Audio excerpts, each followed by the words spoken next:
क्या नरेंद्र मोदी सिर्फ एक करिश्माई नेता की छवि भर हैं या वाकई उनके पास कुछ ऐसा है जो उन्हें सबसे अलग बनाता है? ये सवाल हम आपसे इसलिए कर रहे हैं क्योंकि राहुल गांधी को लगता है कि नरेंद्र मोदी में कोई दम नहीं है और उन्हें जरूरत से ज्यादा ही तवज्जो दी गई है। क्या ये राहुल की रणनीति है या पीएम मोदी के ऑरा को तोड़ने की कोशिश? क्या ये बयान सिर्फ राजनीतिक हमला है या कोई नई सोच के संकेत? चलिए आपको बताते हैं पूरा मामला पूरी बारीकी के साथ।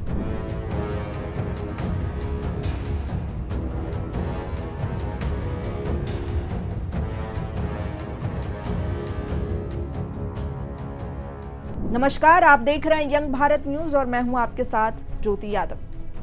आप भी इस बात से परिचित होंगे कि भारतीय जनता पार्टी यानी कि भाजपा प्रधानमंत्री नरेंद्र मोदी को एक करिश्मा मानती है, एक ऐसा व्यक्तित्व जो बेजोड़ है, जो दुनिया के सबसे बड़े लोकतंत्र में 3 चुनाव लगातार जीतकर इंदिरा गांधी को पीछे छोड़ चुका है। दुनिया के सबसे ताकतवर व्यक्ति यानी कि अमेरिकी राष्ट्रपति को भी काबू कर सकता है। लेकिन राहुल गांधी को लगता है कि नरेंद्र मोदी किसी दूसरे साधारण नेता जैसे ही हैं। दरअसल राहुल गांधी ने शुक्रवार को प्रधानमंत्री नरेंद्र मोदी को लेकर एक बड़ा बयान दिया। उन्होंने नरेंद्र मोदी को सिर्फ दिखावा करार देते हुए कहा कि वो एक असाधारण व्यक्ति नहीं है।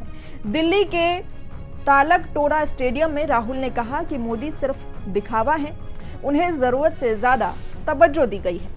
राहुल ने अपने इस बयान में पीएम मोदी को लेकर क्या कुछ कहा, आपको पहले ये बयान सुनना चाहिए। नरेंद्र मोदी कोई बड़ी प्रॉब्लम नहीं,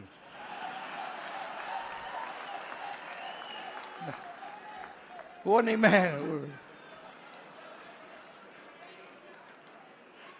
मैं आपको बता रहा हूं, ये आपने अपने सिर पे चढ़ा रखा है, कोई प्रॉब्लम नहीं। ये जो मीडिया वाले हैं इन्होंने बना रखा है, इसका गुब्बारा बनाया, कोई प्रॉब्लम नहीं।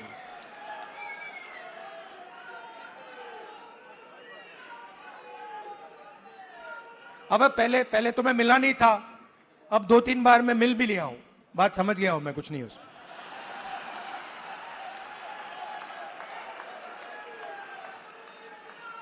शो पूरा शो है, दम नहीं है, बता रहा हूं। आप लोग मिले नहीं हो, मैं मिला हूं, बैठा हूं कमरे में। अब बड़ा सवाल यह है कि राहुल ऐसा बयान क्यों दे रहे हैं, इसके पीछे के क्या कारण हैं? तो आपको बता दें कि 2014 के चुनावों में नरेंद्र मोदी की ऐतिहासिक जीत और कांग्रेस का सुपड़ा साफ होने के बाद से ही राहुल गांधी चुप ही रहे।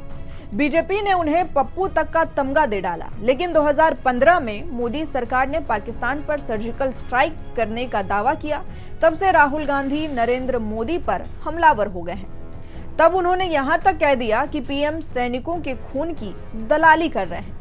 2018 की नोटबंदी को उन्होंने आजाद भारत का सबसे बड़ा घोटाला तक कह दिया। उनका कहना था कि ये सारा काम कुछ दोस्तों को फायदा पहुंचाने के लिए किया गया है। 2019 का चुनाव आया तो राहुल हद से आगे बढ़ गए। उन्होंने राफेल में दलाली होने की बात कहकर नारा दिया कि चौकीदार चोर है। इसके लिए अदालतों में उन पर केस भी दायर हुए। उस समय एक वीडियो भी वायरल हुआ था जब संसद में राहुल पीएम के जबरदस्ती गले लगने के बाद ज्योतिरादित्य सिंधिया को आंख मारते दिखे थे। 2019 का वो मीडिया ब्रीफिंग कोई कैसे भूल सकता है, जब लोकसभा चुनाव के 7वें दौर की आखिरी वोटिंग से पहले राहुल गांधी ने ठीक उस समय प्रेस कॉन्फ्रेंस किया जब कुछ ही किलोमीटर दूर प्रधानमंत्री और अमित शाह की प्रेस कॉन्फ्रेंस चल रही थी। उस कॉन्फ्रेंस में प्रधानमंत्री ने सवालों के जवाब नहीं दिए तो राहुल उनका मजाक बनाते हुए देखे गए। राहुल ने पहली चुटकी में यही कहा कि उन्हें भी पीएम से कई सवालों के जवाब लेने हैं। राहुल ने कहा कि खबर मिली है कि पीएम ब्रीफिंग कर रहे हैं। नतीजे आने के 3-4 दिन पहले मैं भी पीएम से एक सवाल पूछना चाहता हूं। उन्होंने मेरे राफेल पर सवालों का जवाब क्यों नहीं दिया? मेरे साथ खुली बहस के लिए तैयार क्यों नहीं हुए? राहुल की मीडिया ब्रीफिंग में प्रधानमंत्री लगातार राहुल के निशाने पर रहे। रडार और बादल वाले पीएम के बयान पर भी सबसे करारा हमला किया। राहुल ने आगे कटाक्ष करते हुए कहा था कि मोदी जी ने एयरफोर्स ऑफिसर से कहा है कि खराब मौसम है, बादल हैं, रडार पर जहाज नहीं दिखेगा। फिर वे बोले फैंटास्टिक।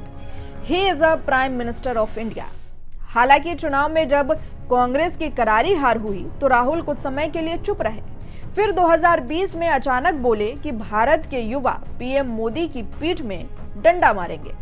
लॉकडाउन से पहले भी उन्होंने सरकार पर हमलावर होते हुए कहा कि एक बड़ी आफत आने वाली है। कोविड के दौरान वो मोदी पर खासे हमलावर रहे।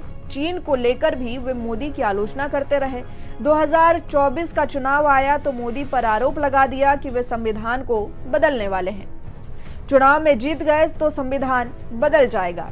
चुनाव में मोदी को मनमाफिक जीत नहीं मिली तो संसद के पहले सत्र में शिवजी की तस्वीर हाथ में लेकर मोदी को ताने मारते दिखे। उस समय उनके तेवर देखने लायक थे, पर हरियाणा और महाराष्ट्र की हार के बाद वो चुप ही रहे। महाराष्ट्र की हार के लिए उन्होंने चुनाव आयोग पर ठिकरा फोड़ा। अब बिहार की एसआईआर को लेकर भी काफी मुखर हैं। वैसे ये काफी अरसे बाद देखा गया जब राहुल ने पीएम मोदी को सीधे निशाने पर लिया। माना जा रहा है कि इसके लिए बीजेपी की अंदरूनी राजनीति भी जिम्मेदार है। मोदी 75 के हो रहे हैं। संघ उन पर पीएम की कुर्सी छोड़ने को लेकर इशारे पे इशारे कर चुका है। सरकार अल्पमत की है। अगर टीडीपी और जेडीयू जैसे साझेदार हट गए तो सरकार मुश्किल में आ जाएगी। मोदी चाहकर भी अपने मनमाफिक नेता को बीजेपी अध्यक्ष की कुर्सी पर ही बिठा पा रहे हैं।